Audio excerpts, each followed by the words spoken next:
하나님의 말씀 요한계시록 17장 1절에서 18절 말씀까지 봉독을 해 올려야 됩니다만 5절 한 절만 봉독해 올리겠습니다. 그의 이마에 이름이 기록되었으니 비밀이라 큰 바벨론이라 땅의 음녀들과 가증한 것들의 엄이라 하였더라. 이 말씀을 가지고 나의 나라라는 제목의 말씀으로 하나님의 말씀을 함께 은혜를 나누고자 합니다. 기도하겠습니다. 주님 감사합니다. 우리로 하나님의 형상으로 지으시고 주의 자녀라 부르심으로 불러주셨사오니 감사와 찬양으로 영광을 올립니다. 이러한 은혜를 주신 하나님께 찬양합니다. 하나님 존전에 나아갈 수 없는 죄인된 저희들 십자가의 피로 제사함의 은총을 주시며 하나님을 아버지라 부르게 하셨사오니 무엇으로 그 은총에 보답하오리까? 우리의 몸과 마음 정성을 다하여 예배에 참여하는 산 제사가 될 수 있도록 축복하여 주시고 주님을 섬기는 선교방송 위에 영광으로 임하여 주셔서 세계를 향하여 활짝 문을 열고 나아갈 수 있는 복된 하나님의 귀한 선교 방송이 될 수 있도록 인도하여 주시며 섬기는 사랑하는 종들에게 한량없는 은혜로 채워주시며 차고 누르고 흔들어 채워주시는 주님의 그 놀라운 은혜로 말미암아서 날마다 감사가 넘치는 선교방송이 될 수 있도록 인도하여 주옵소서. 우리의 구원주가 되시는 예수님 이름 받들어 감사하며 기도하옵나이다. 아멘. 나의 나라. 분명한 소속이 없는 국민은 우리가 뭐라고 합니까? 난민이라고 부릅니다. 나라가 있다는 것은 국토가 있기 때문에 나라가 만들어지는 것이죠. 내가 서 있는 이곳 대한민국입니다. 그래서 나는 대한민국 국민입니다. 내가 살아가는 땅이 이 땅입니다. 다른 나라에서 왔다고 하냐면 그냥 다녀가는 나라가 될 수밖에 없습니다. 사도 요한은 그리스도에 관한 계시에서 두 개의 나라를 보았습니다. 두 나라는 극히 다른 극단의 나라였습니다. 즉 영적으로 극과 극을 이룬 두 세계를 보고 우리에게 증거합니다. 이렇게 내가 지금 서 있는 자리가 어디냐에 따라서 우리의 삶의 가치가 달라집니다. 오늘 사도 요한은 큰 엄녀에게 내릴 하나님의 심판의 모습을 보면서 이 바벨론의 이 역사가 왜 비밀인지 우리에게 증거하고 있습니다. 사도 요한은 예수 그리스도에 관한 계시에서 두 개의 나라를 보았습니다. 영적으로 극과 극을 이룬 이 두 나라를 보면서 너희는 어디에 속할래? 너희는 어디에 속해 있느냐? 선택은 너희가 해야 한다라고 우리에게 말씀하고 있습니다. 너희의 나라, 너희 지금 속해 있는 나라가 어디 있느냐? 너의 현 주소가 어디냐? 묻는 겁니다. 세상이냐? 하나님이냐? 분명한 정의를 가져라고 오늘 본문 말씀 속에서 우리에게 확인시켜주는 말씀이 본문의 말씀이 아닌가 생각이 되어집니다. 요한이 반몬섬에서 성령이 이끌려 강야로 나가서 땅의 음녀들과 가증한 것들의 엄인 바벨론을 보았습니다. 이 바벨론의 지명은 이라크 서남쪽 오늘날 그 힐라라는 지역입니다. 제가 이 이라크를 돌아보면서 제가 아마 생에서 제일 행복하게 선교 여행을 한 곳이 있다고 한다면 이라크 여행을 들 수가 있습니다. 그때는 특수한 신분으로 갔기 때문에 대우를 정말 잘 받았습니다. 이라크 장관들 한 20여 명 만나면서 저녁마다 파티를 하고 하여튼 제가 태어나서 제일 한 대를 받았던 게 이라크였던 것 같아요. 근데 그게 모술이라는 지역을 갔었습니다. 거기가 뭐냐면 하란이 지역입니다. 아브라함이 출발했던 하란 지역을 돌면서 그게 4대강을 다 돌아보면서요.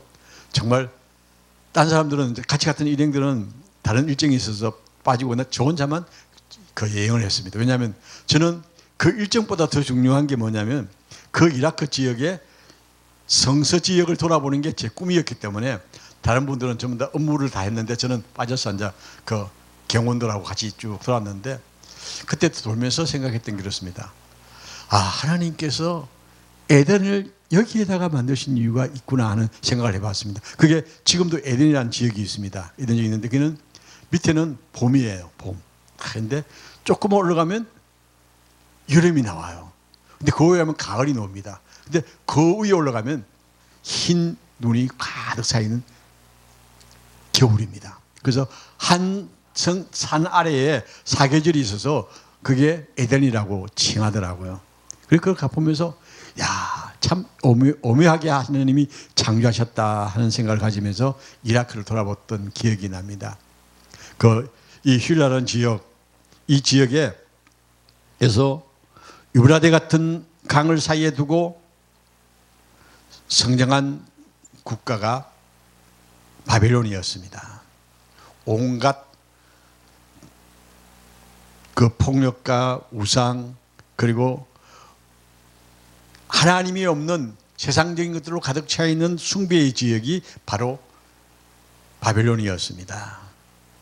그래서 악마의 영역이라고 할 수 있을 만큼 바벨론은 죄악으로 뭉쳐진 곳이었습니다. 즉 하나님의 대적자로서 원형의 모습이 바벨론이었습니다. 그래서 우리는 바벨론은 그러면요 하나님의 대적자라고 생각하는 게 가장 정확한 답입니다. 멸망할 사단의 지배와 근세가 있는 곳이 바벨론이었습니다. 역사적 배경은 바벨론 성읍은 니무롯이 세웠죠. 히브리 합창이라는 가곡을 들어보면요, 그 강가에서 바벨론 강가에 있어서 그 부르는 노래인데 그 노래를 들어보면 그 이스라엘 백성들의 포로 10년의 생활이 거기서 보여지게 되어지죠. 그래서 이 니무롯, 니부갓네살 왕을 니무롯이라고 그럽니다.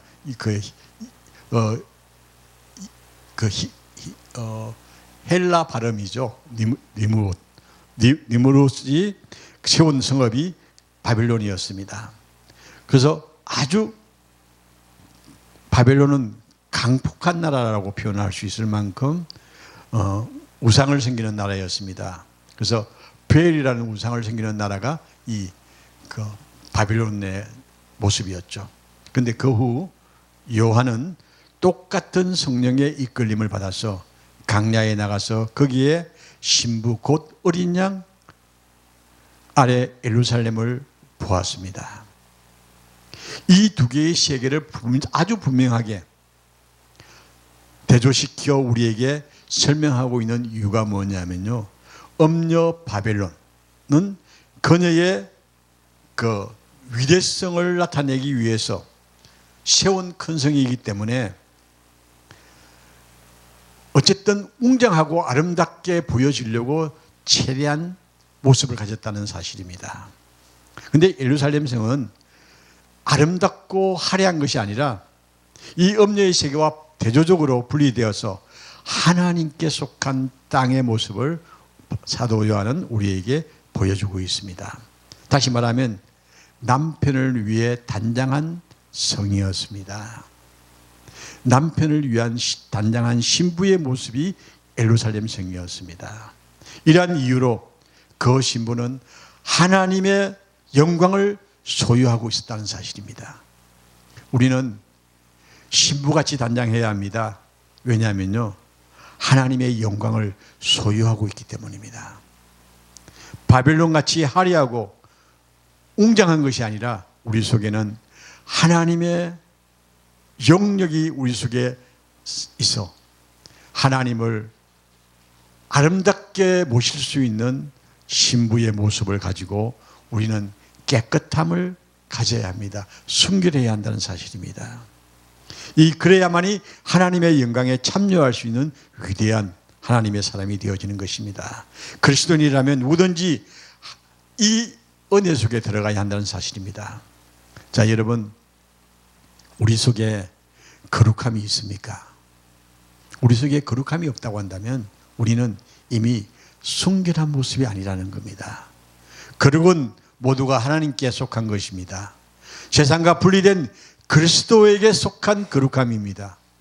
하늘나라에 기속된 원칙을 우리는 알아야 합니다. 이와 같이 그리스도인에게 거룩이 없다고 한다면 바벨론에 속한 자일 수밖에 없다는 논리가 오늘 요한계시록 17장의 말씀입니다. 경건한 삶은 성스럽고 위대한 삶을 이야기합니다. 세상에 통합되지 않은, 세상에 속하지 아니하는 거룩함의 모습입니다. 베드로전서 1장 15절에 말씀합니다. 오직 너희는 부르신 거룩한 자처럼 너희도 모든 행실에 거룩한 자가 되어라. 기록하였을 때 내가 거룩하니 너희도 거룩할지라 말씀하셨습니다. 이건요, 예수님께 함께한 사람은요, 거룩하게 살 수밖에 없음을 우리에게 말씀해 주는 말씀입니다. 요한 사도가 성을 못 사는 가운데에 제일 먼저 언급한 것이 성곽이었습니다. 세상에서 분리되면 하나님께로 들어가는 것이 그리스도인의 생활의 제일 원칙이죠. 이것도 아니고 저것도 아니면 중간에 망설이다가 죽음을 볼 수밖에 없습니다. 하나님께서 원하시는 지수와 영광을 나타내는 성을 원하시는데 우리의 마음 가운데에 그러한 성곽을 쌓아야 한다는 이야기입니다. 세상이 들어오지 않도록 성곽을 쌓아야 합니다. 그런데 어떤 사람은 그래요. 그럼 세상하고 같이 살지 않고 나 어떻게 살아란 말입니까? 그러는데 세상에 속하여 있는 삶이 아니라 세상에 속하지 않는 삶을 살기 위해서 성곽을 쌓으라는 겁니다. 성곽을 쌓는다는 뜻은 하나님께 속하는 모든 것을 귀하게 보존하며 바벨론에 속한 모든 것을 거절하는, 배척할 수 있는 성곽을 쌓으라는 겁니다. 우리가 먹지 않고 입지 않고 자지 않고 살 수가 없지 않습니까? 그러면 의식주가 해결되어져야 합니다. 그걸 위해서 성곽을 쌓으라는 건 아니라는 겁니다. 그건 하나님께서 책임져 주십니다. 잘 먹든 못 먹든, 여러분 하루 세끼 우리 목사님들 식사하고 오셨는데 세끼 밥 안 먹고 살 수 있나요? 먹잖아요. 그런데 하나님은 그거 다 해주십니다. 어쨌든 작든 많든 잘 먹든 못 먹든 물론 차이는 있겠죠. 좋은 데 가서 먹는 거하고 그렇지 않은 데 가서 먹는 차이는 있을 겁니다. 그러나 하나님은요, 우리 대한민국 참 잘 사는 나라입니다. 굶지 않고 사는 나라입니다. 그만큼 풍요로운 나라예요. 감사해야 합니다. 그래서 우리는 우리에게 주어진 일을 열심히 하면요, 새끼밥 걱정 안 하는 시대가 오늘의 시대입니다. 느헤미야가 예루살렘 성곽을 재건할 때 심한 반대와 방해가 있었습니다. 왜냐하면요, 사탄은요, 구별하는 걸 굉장히 싫어합니다. 그래서 적당히 하기를 원합니다. 신앙생활도 적당히, 참 편한 이야기죠, 적당히 하는 거. 근데 적당히는 하나님 앞에 안 통하는 겁니다. 사단은 적당히를 요구합니다. 그래, 교회 다니는데 누가 말 안 해? 적당히 해. 그리고 가끔 빼먹기도 하고, 왜 헌금해? 헌금하지 마. 그리고 너 위해서 행하래. 네가 좋은 데 있으면 가. 사단은 그렇게 우리를 유혹하는 겁니다. 구별하는 걸 가장 싫어합니다. 그런데 느헤미야는 그와 동료들을 무장하여 전쟁을 치르는 듯 안전을 가면서 계속 성곽을 쌓으렸습니다. 구별했습니다. 이것은 우리가 반드시 대비해야 할 거룩한 가치성입니다. 거룩의 가치성. 세상과 내가 구별되어져야 합니다. 나의 나라는 하나님의 나라가 되어져야 합니다. 세상의 나라가 되어서는 안 된다는 이야기입니다. 하나님은 사도 요한에게 세상의 물질에 관해서 특별한 예력을 주셨는데 이 세상 코스모스라고 그러죠. 이 코스모스란 말 세상이 참 많이 사용하는 말입니다. 세상이란 말이죠. 바울은 세상이란 말을 47번이나 성경 말씀 속에 사용했습니다. 요한은 105번이나 사용했습니다. 요한일서 2장 16절의 말씀을 보면 이는 세상에 있는 모든 것이 육신의 정욕과 안목의 정욕과 이생의 자랑이니 다 아버지께 속한 것이 아니라고 했습니다. 그래서 이것은 세상에서 나온 것이라고 했습니다. 이렇게 사도 요한은 분명히 세상의 것과 하나님의 것을 구별하는 모습을 우리에게 성경 곳곳에서 보여주고 있습니다. 정욕이나 원시적인 욕망 아래 포함되어 있는 너희가 되지 말라는 겁니다. 그 정도는 너희가 이길 수 있어야 한다는 겁니다. 욕심을 불러일으키는 모든 것, 그리고 세상의 자랑과 허영을 일으키는 모든 것들 하나님께 속한 것이 아니라는 겁니다. 우리 마음의 자랑을 불러일으키는 것들이 모두 세상에 속한 것이라고, 건세를 향해 달리는 마음도 부귀영화도 결국은 의시되고 싶은 세상의 욕망이었음을 사도 바울은 우리에게 가르치고 있습니다. 사람들은 마음의 요소를 요한은 세상에 속한 것이라고 규정을 했습니다. 그렇다고 해서 실패자가 되라는 이야기는 아닙니다. 당당하게 서라는 겁니다. 세상에 속하지 않고 당당하게 세상을 이길 수 있는 힘이 우리에게 주어졌기 때문에 우리는 세상을 이길 수 있는 구별된 자가 되어져야 합니다. 거룩한 자가 되라는 이야기입니다. 여기서 요한은 하나님께 영광이 되지 않는 모든 것들은 헛된 영광이 되어진다고 정의를 내렸습니다. 여러분, 우리 요한계시록 17장을 읽으면서 과연 나는 세상에 속했는가 하나님께 속했는가 하고 우리가 돌아봐야겠습니다. 물론 반격하고 싶은 마음도 우리에게 있을 수 있습니다. 아니, 어떻게 세상하고 같이 살지 않고 어떻게 살아가? 이야기할 수도 있겠죠. 저 역시 마찬가지입니다. 세상을 살다 보면요, 세상적 욕망이 나를 지배할 때가 참 많습니다. 더 많이 갖고 싶고, 더 좋은 거 갖고 싶고요, 더 좋은 것 하고 싶고, 그게 사람 아니겠습니까? 그런데 하나님이 어디에 속했냐를 구별하고 선택해라고 우리에게 말씀하고 있는 겁니다.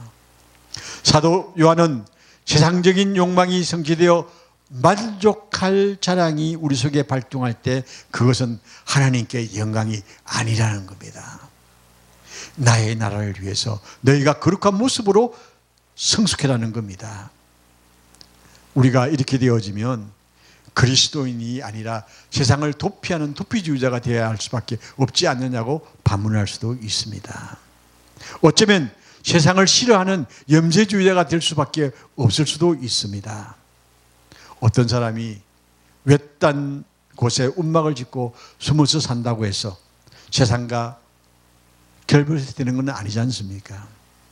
세상은 살아있는 인간의 삶, 어디든지 존재하는 세상입니다. 우리가 세상에서 벗어나 구원을 얻게 되는 것이 이것입니다.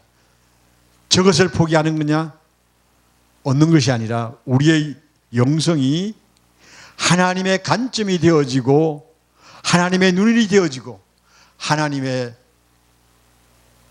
심장을 모습을 우리가 가질 때 우리는 세상을 이기는 삶이 되어지는데, 그러면 세상에 대해서 사망 선고가 내려져야 하는 것입니다. 세상이 헛되고 헛된 것 발견되어질 때에 우리는 영적으로 하나님의 속한 사람의 모습을 가질 수가 있을 수가 있다고 저는 생각합니다. 사도 요한은 그랬습니다. 무너졌도다. 무너졌도다. 큰 성 바벨론이요. 이 말씀을 우리가 볼 수 있어야 합니다. 내 속에 큰 성 바벨론이 성각을 사고 있는지 돌아봐야 한다는 이야기입니다. 세상은 지금도 살아있는 큰 세력으로 강교하게 하나님의 영광을 가르치고 있다고 볼 수가 있습니다. 이 세상의 종말의 승고가 내려진 곳은 바로 음녀 바벨론, 미래가 없다는 이야기입니다. 세상의 것은요, 그것 또한 지나간다는 겁니다. 이 말씀을 보면 지었다 하나 금방 놓아야 할 것들이 세상의 것들입니다. 오늘 사도 요한은 큰 성 바벨론의 무너지는 소리를 우리에게 들려줍니다. 자, 그러면 우리는 오늘 말씀의 결론을 얻어 봐야겠습니다. 큰 성 바벨론은 무너집니다. 거룩한 성 예루살렘은 세워지는 성입니다. 그러면 우리가 세상에서 움켜쥐려고 하는 것들이 얼마나 헛되고 헛된 것인지 알 수가 있습니다.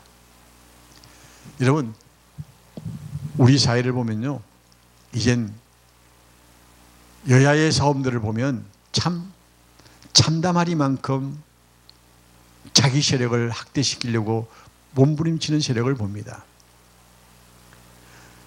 지금 우리나라에는 양당 체제죠. 양당 대표들의 그 국민의 끝을 움켜쥐기 위해서 뺏어가는 모습들을 우리 알고 있지 않습니까? 땅 투기. 그래서 그 땅 투기를 하면 누가 손해를 봅니까? 다른 사람이 피해를 입어야 되는 겁니다. 그런 사람들이 대표들로 앉아서 지금 정치를 하고 있습니다. 바벨론의 모습을 우리는 재현해 보는 것 같은 느낌입니다. 이 세상에 생명을 바치면서 살아갈 대상이 우리에게 있어야 합니다. 우리에게는요, 내 생명 온전히 바를 수 있는 주님을 선택해서 주님을 향해서 나아갈 수 있는 우리가 되어져야 합니다. 우리에게 그 대상이 없다면 멸망의 대상인 세상을 우리는 추구해야 할 수밖에 없는 것입니다. 예수님께서 십자가에서 우리를 위해서 심판을 받으셨습니다. 우리의 죄를 대신해서 죽으셨습니다. 우리의 원죄와 자범죄 끊임없이 우리를 괴롭힙니다. 오늘 또 큰 성 바벨론은 우리에게 너희가 속한 땅은 하늘이 아니고 이 땅이라고 우리에게 유혹합니다. 우리는 오늘 이날 십자가 앞에 심판받은 위대한 하나님의 사람으로서 어떤 일을 할지라도, 어떤 직위에 있다 할지라도 십자가 심판 앞에 놓인 인생일 수밖에 없던 우리가 사망 선고받은 인생이 하나님의 사람으로 부름을 받았습니다. 세상은 결국 종말의 선고, 죽음을 받았기 때문에 세상은 사랑할 가치가 없는 곳입니다. 그러면 우리가 사랑할 가치는 어디에 있어야 할까요? 거룩한 성 예루살렘을 향하여 나아갈 수 있는 우리가 되어질 때에 우리는 그의 나라 백성이 되어질 줄로 믿습니다. 나의 나라는 바벨론이 아니라 예루살렘입니다. 그 상을 향해서 힘차게 도전할 수 있고 그 소망을 가지고 주님을 향해서 나아갈 수 있는 우리가 되어져야 할 줄로 믿습니다. 갈라디아서 6장 14절의 말씀을 보면서 내게 예수 그리스도의 십자가 외에는 결코 자랑할 것이 없나니 그러므로 말미암아 세상이 나를 대하여 십자가에 못 박히고 내가 또한 세상에 대하여 그리하리라 고백했던 사도 바울처럼 우리의 삶이 바벨론을 향한 삶이 아니라 하나님의 성 예루살렘을 향해서 걸어갈 수 있는 여러분과 제가 되어지기를 주의 이름으로 축원합니다.